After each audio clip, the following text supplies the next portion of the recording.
What's up guys, Mad Max here, and today we're going to start the visual and handling modifications on the 500E.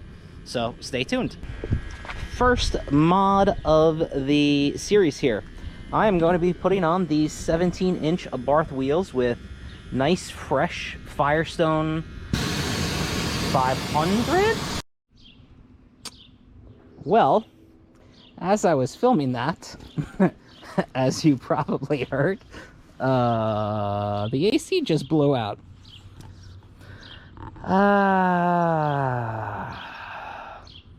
Well, let me see if I turn the AC back on if it does the same thing. I don't hear any crazy noise, but it definitely let out all of its refrigerant in one shot. Well, it at least doesn't stop us from doing the test on how these wheels and tires affect range, but certainly puts a damper on things. All right, well, let's get back to the wheels at least. Okay, so back to what I was saying here. We have... oh my god, this thing can't stop breaking. We have this 185 55 15 here. These are non-EV rated tires on this carpet right now,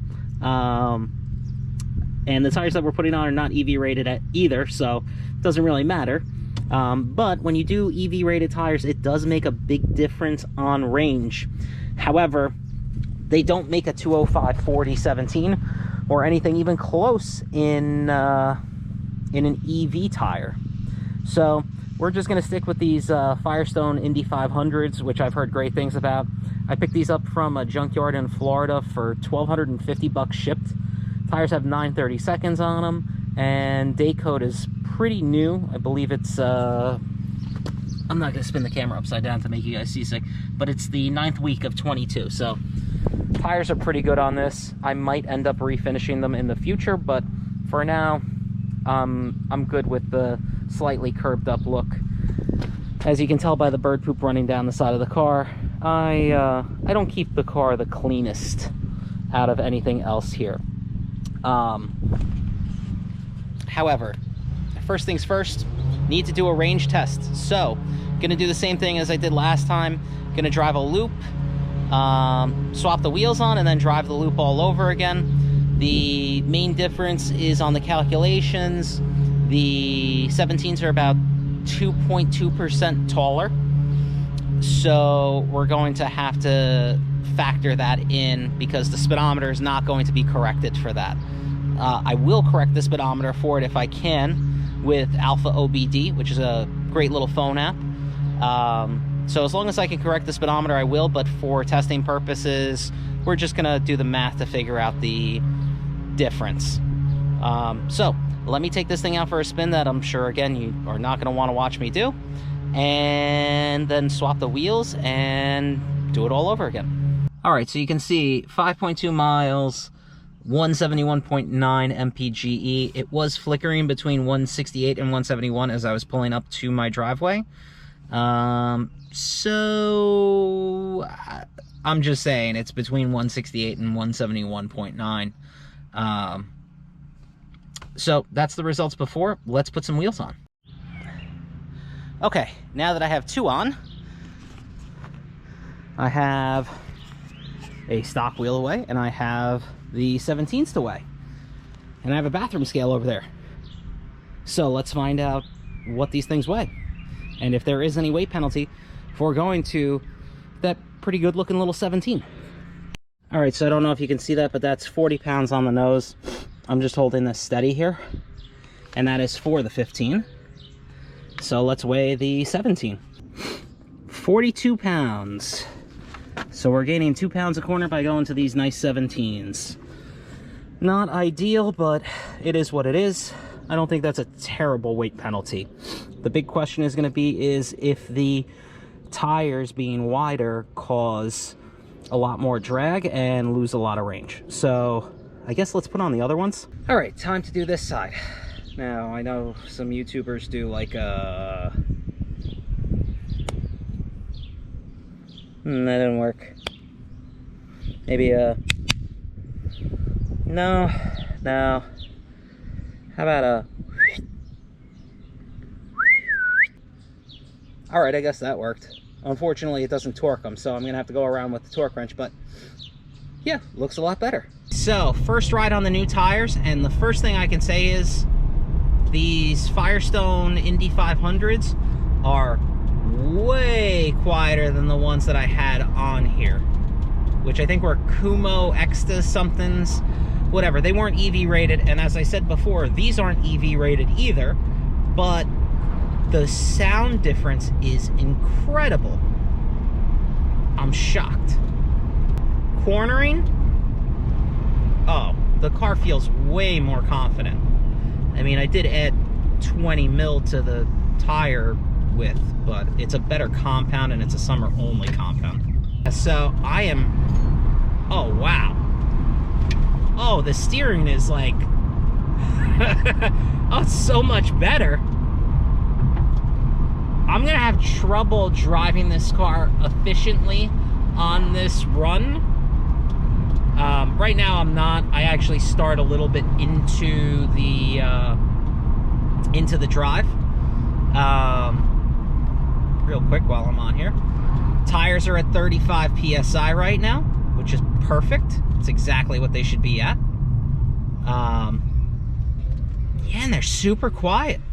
So let me do my little test loop as efficiently as possible, and get back to you shortly.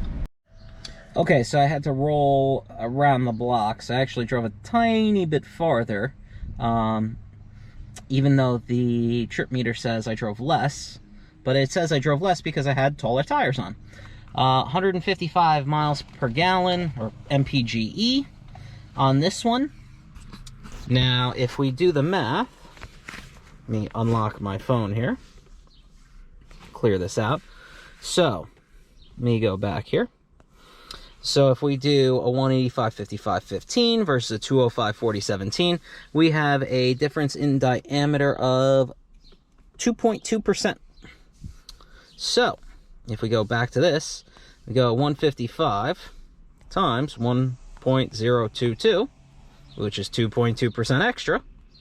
We have 158 MPGE. Now if we divide that by the 171.9 that we had originally, which, as I said, it varied between 168 and 171. So it's, you know, kind of close, but we'll just go off the 171. So on the high side, I lost about 8%. And if we go back and go on the low side, 68, 6%. So essentially, I lost exactly what I gained on the under trays. I'm okay with that. I mean, I put on the under trays because I knew that I would lose range on these wheels, so it kind of balanced out. It is what it is. So next modification, we're going to put a set of coilovers on, drop this car down, and that should hopefully help out aerodynamics. I don't know, but there's only one way to find out yet again. Okay, so it's the next day, and I got the next mod, which is ST coilovers. I got these thanks to Prime Motoring. They actually were able to get these in like a day or two. Yeah, so super excited. Let me open up the box and I'll talk you through why I chose these. Man, they really pack these things well. It's real annoying. There we go, that's one. And there's two. Damn, even more packaging. Oh, we got some important documents. I guess I should probably read those later. You got your adjustment tool. And there is the ST coilover suspension for a Fiat 500. You got your front springs right here, and struts and whatnot. You can see there's like a little piece of cardboard holding those down. I guess holders for brake and ABS lines. And then you got your rear shocks right here. You got your rear bump stops. It's pretty straightforward. And it's like the spring perch as well. So that's adjustable. And yeah, that's it. I don't believe there is an adjustment on these. No, there's no adjustment on compression and rebound on these, which is perfectly fine. Reason why I went with STs, first reason, cheap car, try to stay with cheap coilovers. Second reason, these are made by KW. The shock bodies are not stainless. That's the big difference between these and KW V1s. And as I said, there is not adjustability on the compression and rebound, which I'm really going for just dropping the car. I know that these ride very well, so that's why I ended up going with them. So unfortunately, today is a little late to start on this, but I think I'm going to be doing this tomorrow. But yeah, kit looks great. I'm really excited to put this thing in. Okay, so I don't have the strut tops in yet for the front, but I am going to start by doing the back on this car. And it's pretty simple and straightforward. The first thing we need to do is set up the coilovers to the height range that is recommended. Now, in certain coilovers, you actually spin the bottom separate of the shock body so that it does not affect shock preload. On this coilover, they have you spin the spring mount. So we adjusted this spring mount. Now the specifications in here are, if you can see, it's between 175 and 205 on the front and between 12 and 32 on the rear. Now if you look at the instructions here, you'll see that this one where my thumb is the best representation of how the Fiat shock looks, and this is the best how the rear spring perch looks. So what I did was I measured. Right now I have this set kind of in the middle of what's recommended, and the rears I have these set as low as they recommend. Reason why: the car has rake to it. I don't know if you can really tell, but it's definitely got more height in the rear than the front. So I'm going to take a quick before photo, and I'm going to start installing the rear, and then we'll throw the front in tomorrow. One other thing to note: the front spring perches have a set screw so that they don't move around. The rears, in this particular case, don't. If you live in a state where you plan on adjusting these semi-regularly and you get salt on the roads, I would probably anti-seize the threads front and back. For me, I don't really care, so I'm just leaving them as is. So let me get this thing jacked up and get started. Okay, now that the car is up on jack stands and the wheels are off, we now have to remove the lower bolts on the shocks.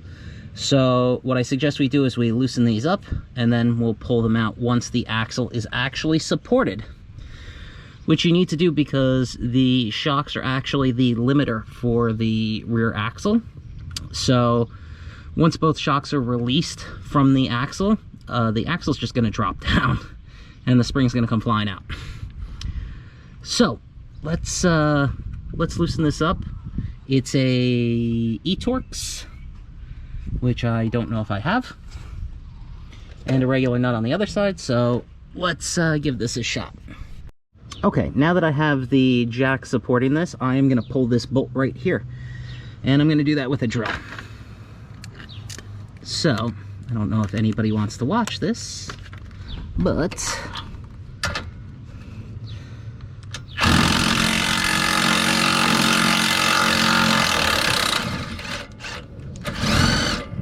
ooh, right out. Okay, maybe not right out. I'm gonna have to use a little pry bar to get this guy to loosen up, but yeah, this came right out. The other side loosened up fine too. A little nervous still about the uppers, but we'll get to that next.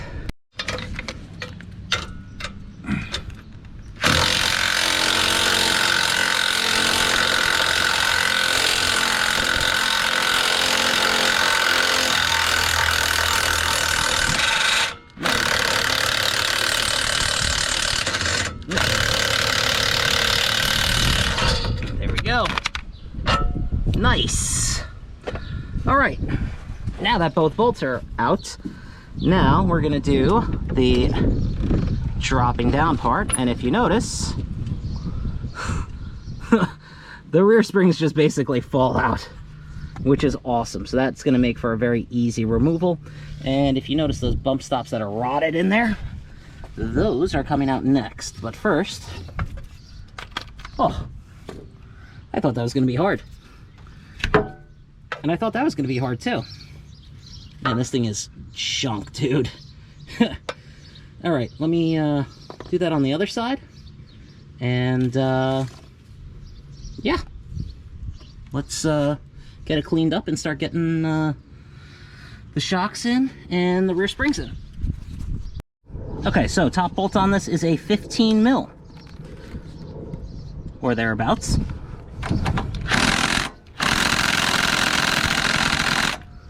Okay, well, the driver's side cracked off a lot easier than that. I guess I'm gonna have to use the breaker bar. Or maybe not the breaker bar, but a regular ratchet. I thought I would look real cool just hitting that with a little 12 volt. There we go. Already started turning.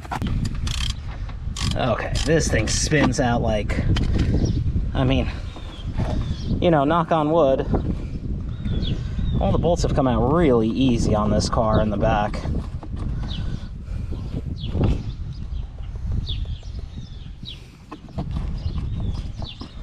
So I already did the other side. I took the bolt that was in the shock from ST, and I used that to screw on the new shock. I will preface this by also saying that the bolt looks freaking clean. Yeah, so I used the ST bolt to put it back on. I'm gonna look at both. Maybe I will take it apart and redo that. Weird thing is I know these are original shocks. I don't know why they put two washers on one side. It seems very odd. Don't get it. But yeah, let me go grab the other ST shock and throw it in there. Okay, so next up, we need to clean out this area here because that's where the spring's gonna sit. And the little retainer for the adjustable collar. So you wanna make sure this is nice and clean. So if you can see, I just pulled a leaf out of there. I'm just gonna hit it with some cleaner that I have lying around, and I actually have, maybe I can spin the bottle the right way. Charged PEV, which is for my Sur-Ron, or my Talaria Sting and Scooter. Shout out to Sur-Ronster. Stuff works pretty good. I'm pretty big into auto detailing, and stuff works really well on the scooter and the bike. So it was just the easiest thing at hand. I just want to make sure all the dirt and stuff's out of there so that we can thread the collars in there. And now that it's all nice and clean, next step is to put the collars in. Now, to put in the lower perch, first off, what you're going to do is you're going to take this bolt out on the bottom, which is quite long, and then, without getting in the way of your camera because you want to film all this, you want to thread that bolt through and then take the collar on top and spin it on.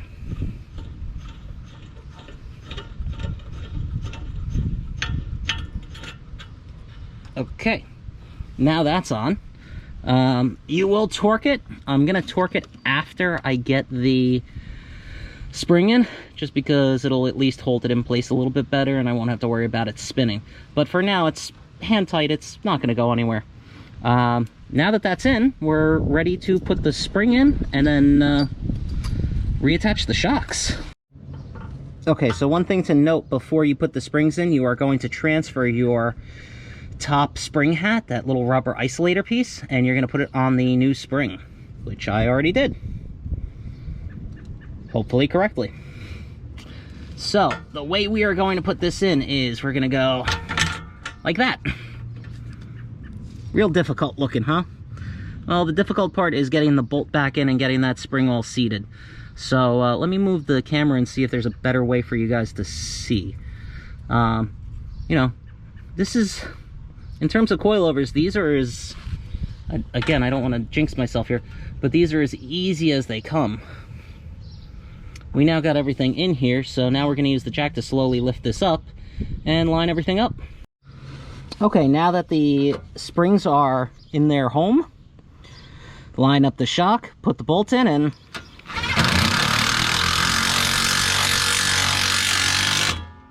okay, I will torque that to whatever the manufacturer specification is, but for now that's in.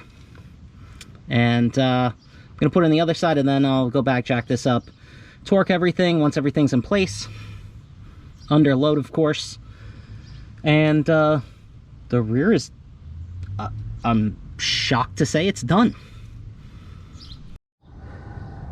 All right, so talk about a crazy torque spec. This lower bolt here is 70 foot-pounds. The upper one up there is 52 foot-pounds. As you can see, I have this side compressed and I have it torqued. The last thing that I need to do is torque the nut on the bottom of the spring perch, and I believe that is 26 foot-pounds. All right, well, there's a preview of how much lower it's gonna be. Holy cow, this is gonna be low. I might have to raise this up a little bit. Well, there it is. The first squatted Fiat 500. All right, well, tomorrow morning I'll have the front strut tops, and then we can drop this down and actually have it completely slammed. So next up, to start on the front, which I'm doing same day just to kind of make sure the top mount is loose, you need to pop off the 3 clips that hold the cowl in. There's one in the middle, one on either end. You want to make sure that you don't break the clips under here like I just did, because then your cowl will move around. So I'm gonna have to figure out a way to, you want to make sure you don't break the clips that hold this part of the cowl in. Unfortunately, I did. Once you have this loose, reach in, pop this cap off. Now, if you notice, a little greasy looking, that's because I hit it with some PB Blaster. And I'll show you what to do next. All right, so next you need an offset 19 mil wrench, which goes on the nut like that. You need a 6 mil Allen on a 3/8 inch wrench to hold the strut in place. You set the Allen to tighten, and you loosen the nut. So essentially you just go like that. Now, I already loosened these and tightened it back up, so that's why that went easy. What you want to do is you essentially want to loosen that bolt right there. You want to loosen it until the nylon part of the nut is off and it freely spins, and then jack the car up, because you want the nut on there a little bit to hold the strut in place so it doesn't fall out when you jack the car up, but you also want to make it very easy for yourself to remove it. So by loosening it to the point where it's literally easy enough to spin off by hand, you're making your life a lot easier when disassembling the car.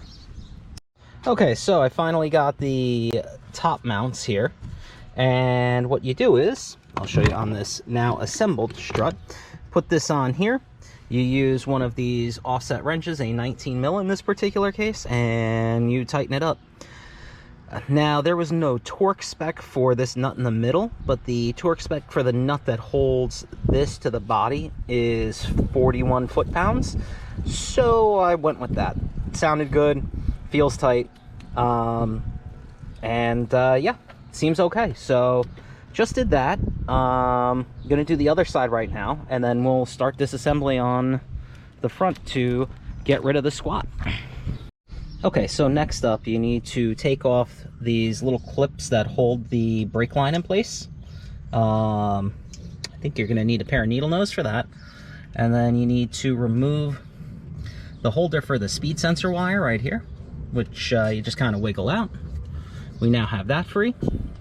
And as I said, I'm gonna grab a pair of needle nose just to get this off. And once we have that free, we're going to loosen up these 2 nuts. And we're also going to loosen up this sway bar nut, take that off. And once all 3 of these bolts are free of the strut is no longer connected to the car. So let me grab some wrenches and start at it. Okay, as you can see, I have this supported by a jack. I pulled the 2 bolts out of here. I pulled the sway bar end link off. And now what I'm going to do is I'm going to let the jack down. As you can see, everything's at full droop. I can kind of pull like that. And the strut should come out now. So let me unthread the top and pull the strut out. Okay, so now that the passenger side strut is out, these are side specific. If you notice, there's an L on the end of that part number and an R on the end of this one. So we're gonna grab the right one and put it in. Before we do that, the prep we are going to do is we're gonna walk over to the car, have our nut ready and our new strut top ready to go. And then we can kind of throw this in. The one thing that I will tell you to be careful of is you don't want to clip the CV boot and then you got to do a CV, and that would suck. So be very careful when you're taking the strut in and out. One last thing I wanted to mention, the reason why I'm doing the strut tops. Well, you know, these get worn just the same as anything else. And if you do decide to swap these over to the new ones, you need spring compressors, which are never recommended. And as I said, these are usually toast. So why risk it? Go on Amazon. Again, I'll provide a link in the description for the strut tops. Buy yourself a new set of KYB strut tops and throw them in. They're cheap. They're 34 bucks a pop. So just get new ones. It's worth it. Okay, so got all the lines clipped back in. I need to torque this to 37 foot-pounds. The 2 bolts here, tighten them up Guten tight. The reason why I'm not giving you a torque spec is the car has to be aligned after you put this in, because there's a lot of camber adjustment in these cars. When you do this, there's a big slot in the bottom. So there's no way that you're gonna get it right. So tighten it up, make sure it's tight for you to make your drive over to your alignment shop, and then you're good to go. Now, if you notice, I have the jack on the sway bar. I had to do this in order to get the sway bar into the coilover, because the other side of the strut is obviously sitting a lot higher. I have a feeling that on the other side, when I do it, I'm not gonna have to jack up the sway bar to get it to pop in. But yeah, torque this to 37 foot-pounds, put the wheel back on, take your jack stand out, and you're done. All right, well, it's slammed. I could fit my whole hand standing up in the fender wells before, and now one finger, same thing on the back. Definitely passes or fails depending on what you think for the shoe test. But yeah, it's I think it looks really good. Can't test drive it yet, need it aligned. Once I get it aligned, I'll get it washed, do some shots of it, and go for a ride and tell you what I think. Going out for a ride in the freshly coilovered 500E. I got the windows open because, as I said before, the AC is not working. The car doesn't ride great. Now, typically with ST suspensions, they ride pretty well. I'm not going to say that it rides amazing, but they typically ride decently. The ST suspension is not specifically designed for the 500E.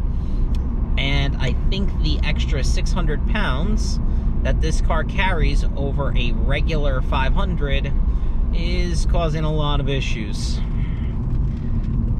It's stiff, which I don't mind, but it's bouncy. It rides like it's got cut springs.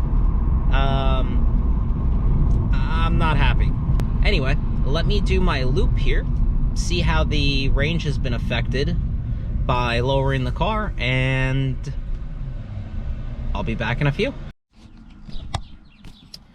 Alright, so same loop, windows down, like before, no AC on, 165.2 mpge.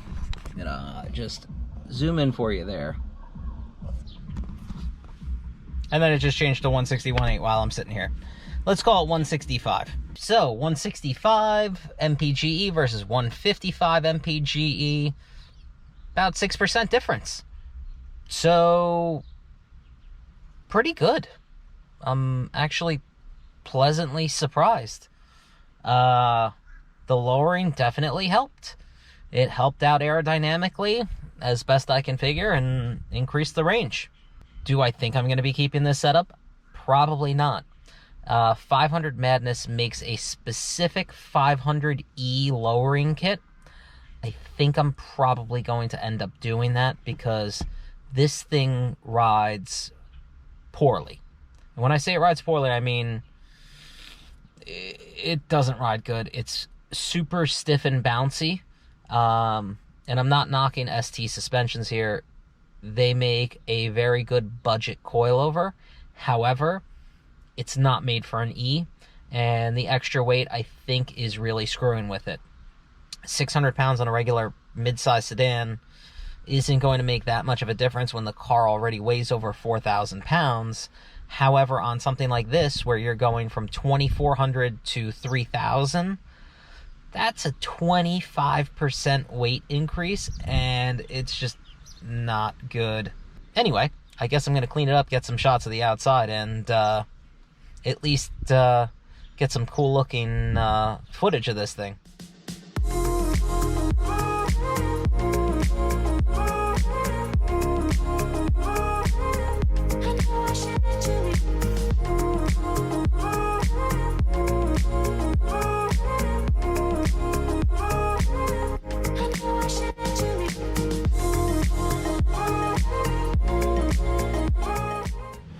Okay, so yeah, car looks awesome. I'm really happy with how it looks. However, I can't stand the suspension. I guess on the next video on this car, you're gonna see me swapping out the suspension for something else. Yeah, lowering it definitely helps the range, which was a little surprising to me, but not surprising in the same vein. I definitely want to keep the car lowered, but I am figuring out an alternative for the suspension that isn't going to break the bank. It is what it is. We'll get some hopefully better suspension in here and get this thing riding a lot better while keeping it fairly low. PSA, don't put regular 500 coilovers on your 500E. It'll get you range, but it's gonna ride real bad.